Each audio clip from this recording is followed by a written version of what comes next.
How do you navigate the ups and downs of menopause, ladies?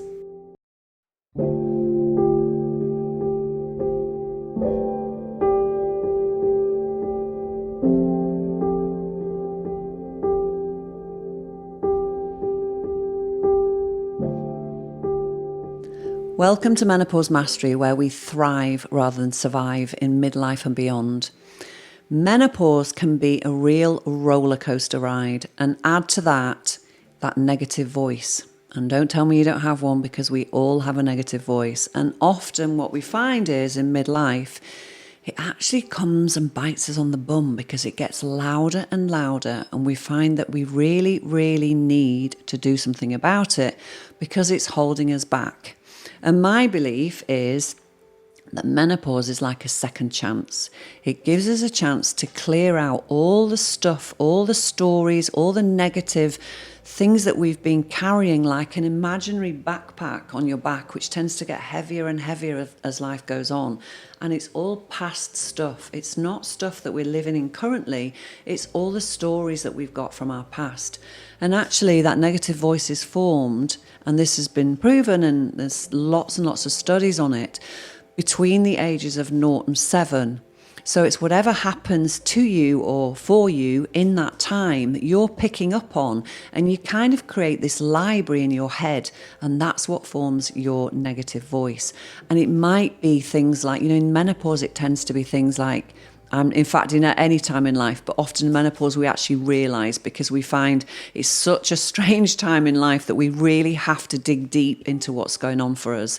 So you may find that your negative voice is telling you you're not good enough, you haven't achieved enough in life, what the hell's going on, how can I make myself better, why are all these things happening to me rather than for me? There's a very small nuance there, but it makes a massive difference. And all the things that have happened in your life, all the stories that you've been carrying, can suddenly start to weigh you down and stop you from achieving anything. So the journaling system that I was taught quite a few years ago is actually called Eliminate Your Limits, because the negative voice can actually hold us back and really stop us from achieving the goals and the visions that we have in life.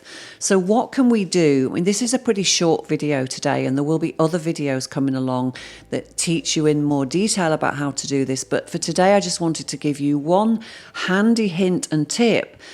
If you're feeling that negative voice is weighing you down, and often it strikes first thing in the morning, the minute we open our eyes, or even just before, when you kind of come into consciousness from sleep, you might find that you're absolutely dreading your day. You don't want to get out of bed, you hate your job, you hate your life, everything is wrong. Everything feels wrong, it feels heavy, and you just want to crawl back under that duvet. So one of the things that I teach my clients to do is to journal, because once you get it out of carrying it, we carry it between our ears all the time, all this negative stuff. And if you can get it out onto a piece of paper every single day, and we call it journaling, it can really help to find some clarity around it. So one of my top tips, and I haven't got one handy, I was going to show you one, is to get a really nice journal. And I go to the Works to get mine. They do lovely hardback journals. Get a nice pen. This needs to feel like an experience. And this is an experience just for you. This is purely for you. Nobody else needs to be able to see this book. You can get a lock on it if you need to, or keep it somewhere special, somewhere safe, or even just bin the words afterwards. You can tear the pages out. But make sure it's a nice safe space for you to write in. And also, if you can go somewhere that feels good when you write it, so your local coffee shop, or go sit by a river, or even in your car, sometimes it feels like a nice safe space just to be able to offload all those negative thoughts. And you'll find that you feel so much lighter and brighter after doing it. I've been doing it religiously for probably about 8 years now, and I find that I can flip my negative into positive really quickly. And I've been doing it with my children for quite a long time, and they used to get really annoyed with me about being really positive all the time. But actually now they're coming to terms with the fact that this is a really good thing, that they're able to think, I don't have to carry this voice with me all the time. I can change my stories. It's like a script. It's like this script that's running 24/7 in your head. And the crazy thing is that 80% of the thoughts we have are negative, but even more crazy is that 80% of all those negative thoughts are the same ones that we had yesterday and the day before and the year before and the year before that. We're just churning around the same negativity all the time. And like I say, in menopause, it can become a real issue. If you'd like to know more about this, you can contact me and certainly leave comments and shares below if you're already doing the journaling process, because I'm sure you're finding it helpful.